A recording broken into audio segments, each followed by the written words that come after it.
Negative کی منفی باتیں ہوتی ہیں نا کہ مسلمان ممالک کچھ نہیں کر رہے. عرب نے مل کے 3 دفعہ اسرائیل سے جنگ لڑی ہے, تینوں جنگوں میں شکست ہوئی ہے, اور وجہ شکست کی یہ ہے کہ پیچھے امریکہ سپورٹ کر رہا ہے. تو کیونکہ اسرائیل سے لڑنے کا مطلب ہے کہ امریکہ سے لڑائی, اس وجہ سے شکست ہو جاتی ہے. تو وہ 3 دفعہ لڑ کے بیٹھ چکے ہیں کہ اب کیا کریں ہم. ہونا یہ چاہیے اگر تھوڑا سا بارڈر کھول دیں نا تو پوری دنیا کے مسلمان پیدل ہی اسرائیل کو فتح کر کے آ سکتے ہیں. اتنی بڑی تعداد میں مسلمان ہیں اور ان میں جانے کا جذبہ بھی ہے کہ تھوڑا سا بھی راستہ کھل جائے تو یہ پیدل ہی ہوتے ہوتے, اتنی بڑی تعداد ہے تو یہ 8-10 کروڑ تو ویسے ہی چلے جائیں گے. اسرائیل پہیاں فتح کر کے آ جائیں گے. لیکن بات یہ ہے کہ جانے نہیں دیتے, راستہ نہیں ہے. کیونکہ اگر مصر راستہ دیتا ہے نا, تھوڑا سا بھی راستہ کھولتا ہے, تو پہلے اسی بیس پہ اسرائیل مصر پہ اٹیک کر کے اس کے علاقے لے چکا ہے کہ مصر نے راستہ کھولا ہوا تھا مجاہدین کے لیے. تو اس بیس پہ اسرائیل نے آدھا مصر پہ قبضہ کر لیا. سمجھ رہے ہو؟ تو جب مصری ہاتھ سے نکل گیا ان کے, تو ایسا گچھی پکڑی ہے نا چاروں طرف سے. تو اب دیکھیں آگے ہوتا کیا ہے, اللہ خیر کرے.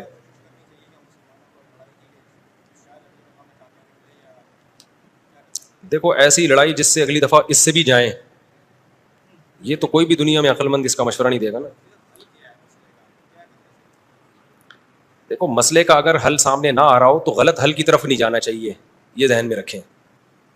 ایک آدمی بندوق لے کے آپ کو کہہ رہا ہے جیب میں جو کچھ ہے نکال دو, آپ کہیں میں تو نہیں دوں گا لیکن مسئلے کا حل بتاؤ. تو ہم کہیں گے اگر تمہاری جیب میں میزائل پڑا ہوا ہے تو وہ مسئلے کا حل ہے. اگر وہ نہیں ہے تو موبائل پکڑا دو اور پتلی گلی سے نکل لو. تو ایسا کام کرنا جس سے لینے کے دینے پڑ جائیں وہ تو نہیں حل ہے نا. تو ایسے موقع پہ دعا ہے, اور کیا ہے, بد دعائیں ہیں, دشمن کے خلاف بد دعائیں ہیں. کسی کے پاس راستہ ہے جانے کا تو جائے, 100 دفعہ جائے, اناؤنس کرے کہ یہ راستہ ہے, یہ یہاں سے نکل آیا ہے راستہ, تو سب پہنچ جائیں گے. ایک چیز اصولی طور پہ یاد رکھیں, جو چیز اختیار میں ہے اس میں انسان کمی نہ کرے, جو اختیار میں نہیں ہے اس کے بارے میں سوچے نہیں. اس سے ٹینشن کے سوا کچھ بھی حاصل نہیں ہوتا. کیونکہ جب آپ ایسی چیز کا سوچنا شروع کرتے ہیں نا جو آپ کے اختیار میں نہیں ہے, تو ہمیشہ وہ کام کر لیتے ہیں جس کا پہلے سے بھی زیادہ نقصان ہوتا ہے, جس کا پہلے سے زیادہ نقصان ہوتا ہے. میری پالیسی ہمیشہ یہی رہی ہے ہر معاملے میں, جو اپنے اختیار میں ہے چھوڑو نہیں, جو اختیار میں نہیں ہے پڑھو نہیں اس میں. سمجھ رہے ہو کہ نہیں سمجھ رہے؟ اگر ہم اس اصول پہ اختیار کر لیں بہت سارے معاملات ہمارے ویسے ہی سیدھے ہو جائیں گے. تو لوگ جو بلا وجہ فنڈر بننے کی کوشش کرتے ہیں نا, ہم یہ کر دیں گے, ہم وہ کر دیں گے, وہ فنڈر گیری ہی ہوتی ہے. ایک یوٹیوب پہ اور بلکہ اس پہ ٹک ٹاک پہ ایک بندہ آ رہا ہے, لڑکا بڑے غصے میں بیٹھا ہوتا ہے, یہ مولوی کچھ نہیں کر رہے, اسرائیل میں یہ ہو گیا, فلاں جگہ یہ ہو گیا, یہ یوں نہیں کر رہے, یوں نہیں. میں نے دفعہ کمنٹ کر دیا کہ تو کیا کر رہا ہے بھائی بیٹھ کے, تو بھی تو کچھ کرنا. کہہ رہا میں اکیلا کیا کروں, یہ مولوی کریں گے تو میں کروں گا. بھائی یہ مولوی تو کچھ نہیں کر رہے. وجہ اس کی ہے کہ مولوی کہتے ہیں ہم کیا اکیلے کیا کر سکتے ہیں, گورنمنٹ جب تک نہیں کرتی. تو جو دلیل مولوی دے رہے ہیں وہی دلیل آپ بھی دے رہے ہو کہ یہ مولوی چونکہ نہیں کر رہے تو میں اکیلا کیا کر سکتا ہوں. تو بات یہ کر آپ بھی نہیں رہے. یہ باتیں کرتا ہوا وہ اچھا لگتا ہے جو میدان جنگ میں جا رہا ہو اور لڑ رہا ہو اور دو بدو فائر ہو رہا ہو اور جہاد کر رہا ہو اور کہہ رہے دیکھو مولوی کچھ نہیں کر رہے اور میں یہاں بم رکھ کے آ رہا ہوں وہاں پہ اور شہید ہو رہا ہوں میں سب کے سامنے. جتنے اسکالر آ رہے ہیں یہ مولوی یہ نہیں کر رہے وہ نہیں کر رہے, بھائی تم بھی باتیں ٹھوکنے کے علاوہ کچھ بھی نہیں کر رہے ہو. تو مولوی وہ باتیں نہیں کر رہے جو تم کر رہے ہو, اس لیے کہ ان کو پتا ہے باتیں کرنے کا فائدہ نہیں ہے. تو کام وہ کرو جو کر سکتے ہو. سمجھتے ہو کہ نہیں سمجھتے؟ ایک خاتون نے اپنے شوہر سے کہا نا کہ سوئٹزرلینڈ جانے پہ کتنا خرچہ ہوگا, میں سوچ رہی ہوں کہ ہم سوئٹزرلینڈ چلتے ہیں, کتنا خرچہ ہوگا؟ اس نے کہا بالکل بھی نہیں. اس نے کہا کیوں نہیں خرچہ ہوگا؟ اس نے کہا سوچنے پہ کوئی خرچہ نہیں, سوچ ہی رہی ہو نا سوئٹزرلینڈ جانے کا. تو وہ بات کرنی چاہیے جو عملی دنیا میں ممکن ہو. اور دوسری بات یہ کہ علماء یا جو بھی بڑے لیول پہ جو لوگ ہوتے ہیں وہ بہت کچھ اندر اندر کر رہے ہوتے ہیں. وہ پرلے درجے کے بے وقوف ہوں گے اگر وہ عوام کو بتا کے کرنا شروع کر دیں, بڑی حماقت کی بات ہوگی.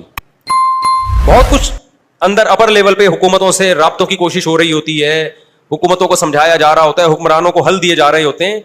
تو یہ نہیں ہوتا کہ جو بھی کر رہا ہے نا کہ میں جا رہا ہوں آرمی چیف سے ملاقات کے لیے اسرائیل کے مسئلے پہ بات کروں گا, یہ میرا یوٹیوب چینل ہے آپ لوگ دیکھ لیں, میں جا رہا ہوں ٹاٹا دیکھو میں اپنی ذمہ داری کیا کر رہا ہوں پوری کر رہا ہوں. اسی طرح آرمی چیف کہے لوگوں میں جا رہا ہوں اسرائیل کے مسئلے پہ فلاں سے بات کرنے کے لیے, دیکھا آرمی زندہ باد. ایسا نہیں ہوتا. بڑے پیمانے پر جو گیم کھیلے جا رہے ہوتے ہیں وہ خفیہ ہی ہوتے ہیں, وہ عوام کو نہیں بتائے جاتے. تو بہت کچھ ہو رہا ہوتا ہے. اب سعودی عرب کا بادشاہ کیا کچھ کر رہا ہے ہمیں نہیں پتا, تو ہمیں نہ تعریف کرنی ہے کیونکہ ہو سکتا ہے وہ جھوٹی تعریف ہو, اور نہ ہم نے برائی کرنی ہے کیونکہ ہو سکتا ہے وہ جھوٹی برائی ہو. ہم نے چپ کر کے بیٹھنا ہے, اپنا جو ہم کر سکتے ہیں وہ کریں, کسی کے خلاف یہ کچھ نہیں کر رہے, وہ کچھ نہیں کر رہے, یہ یوں نہیں کر رہا, وہ یوں نہیں کر رہا, تو بھائی تو کیا کر رہا ہے؟ تو بھی تو یہی کر رہا ہے کہ وہ کچھ نہیں کر رہا تو یہ کچھ نہیں کر رہا تو وہ کچھ نہیں کر رہا, اور یہ تو بھی تو یہی کر رہا ہے, تو اس سے بہتر ہے کہ تو بھی کچھ نہ کرتا. کیا خیال ہے؟ یہ جو حدیث میں آتا ہے کہ قرب قیامت میں یہودی پتھر کے پیچھے چھپے گا تو پتھر بولے گا کہ یہ میرے پیچھے یہودی ہے, فقتلہ یا مسلم ھذا یہودی ورائی فقتلہ, اس کو قتل کر دو. تو پتھر بولے گا کا کیا مطلب ہے؟ پتھر بولے کا مطلب پتھر بولے گا, پتھر کا باپ بھی بولے گا, آواز آئے گی, معجزہ ہوگا, تو ایک لڑائی ہوگی. لیکن خوب سمجھ لو, نبی صلی اللہ علیہ وسلم نے جو بھی پیش گوئیاں کی ہیں نا قرب قیامت کی, ان پیش گوئیوں کو محدثین فقہ کے ابواب میں ذکر نہیں کرتے, کتاب الاحکام میں ذکر نہیں کرتے, ان کو کتاب الفتن میں یا کتاب علامات ساعہ میں ذکر کرتے ہیں. احکام کا مطلب کیا ہے؟ یہ کرو, یہ نہیں کرو, یہ حلال ہے, یہ حرام ہے. تو جو آرڈر کی حدیثیں ہیں نا ان میں ذکر نہیں کرتے, یہ بتانے کے لیے کہ یہ علامتیں جب پورا ہونے کا ٹائم آئے گا خود ہی ہوں گی. ہم نے ان احادیث کو دیکھ کے خود سے کوئی کام نہیں کرنا ہے, ہم نے وہ کرنا ہے جو ابھی گراؤنڈ ریئلٹی ہمیں کرنے کا کہہ رہی ہے. نہیں یہی بات سمجھ میں؟ آپ نے سن لیا کہ حضرت عیسیٰ علیہ السلام قرب قیامت میں نازل ہوں گے, 100% ہمیں یقین ہے نازل ہوں گے. حضرت مہدی آئیں گے, 100% ہمیں یقین ہے حضرت مہدی آئیں گے. ہمیں پتا چلا جی شام میں حضرت عیسیٰ علیہ السلام نازل ہوں گے, ہم نے کہا ہوں گے نازل, یقیناً ہمارا عقیدہ ہے. آپ نے کہا چونکہ شام میں نازل ہوں گے تو چلو شام چلتے ہیں, اور اس مسجد میں جا کے آپ بیٹھ گئے اور اعلان جہاد کر دیا کہ اب میں یہاں سے قتال شروع کرتا ہوں, عیسیٰ علیہ السلام تو آئیں گے اور میری مدد کریں گے. پتا چلا آپ نے لڑائی شروع کی اور آپ کی ایسی کی تیسی ہو گئی اور عیسیٰ علیہ السلام آئے نہیں. آپ قیامت میں اللہ سے پوچھو گے اے اللہ حدیث میں تو کہا گیا تھا کہ شام میں عیسیٰ علیہ السلام نازل ہوں گے, میں نے تو جنگ بھی شروع کر دی, سب کچھ ہو گیا, لیکن نازل نہیں ہوئے. تو اللہ جواب میں کیا کہیں گے؟ میں نے یہ تھوڑی کہا تھا کہ جب تو جنگ شروع کرے گا تو تیری مدد کے لیے آئیں گے. یہ میں نے کہا تھا آئیں گے, میں نے یہ ٹائم تھوڑی بتایا تھا. تم جو اپنا کام ہے وہ کرو, جب انہوں نے آنا ہوگا تو وہ آ جائیں گے. تم گراؤنڈ ریئلٹی کو دیکھ کے ٹائم گزارو. جب حضرت مہدی نے آنا ہوگا تو آئیں گے. اب ہر تھوڑے دنوں میں حضرت مہدی کی امید پہ کوئی تحریک اٹھتی ہے. سعودی عرب میں جو 1979 میں بغاوت ہوئی تھی, جنرل مشرف کی قیادت میں آرمی نے جا کے کنٹرول کیا تھا نا, وہ بغاوت کیا ہوئی تھی؟ وہ یہی کہ لوگوں نے کہا امام مہدی آنے والے ہیں, تو ایک بندے کو تیار کیا, کل تیرا حلیہ وہ ہے جو امام مہدی والے, تیرا نام بھی وہ, تیرے ابا کا نام بھی وہ, اور اس کو تیار کر کے بغاوت پہ اکسایا اور کہا کہ بس انقلاب آنے والا ہے, امام مہدی آنے والے ہیں, اور یہی آ گئے ہیں. نتیجہ نکلا سعودی عرب نے پاکستان آرمی کو بلایا, چاروں طرف سے گھیر کے سب کو لٹکا دیا انہوں نے پکڑ کے.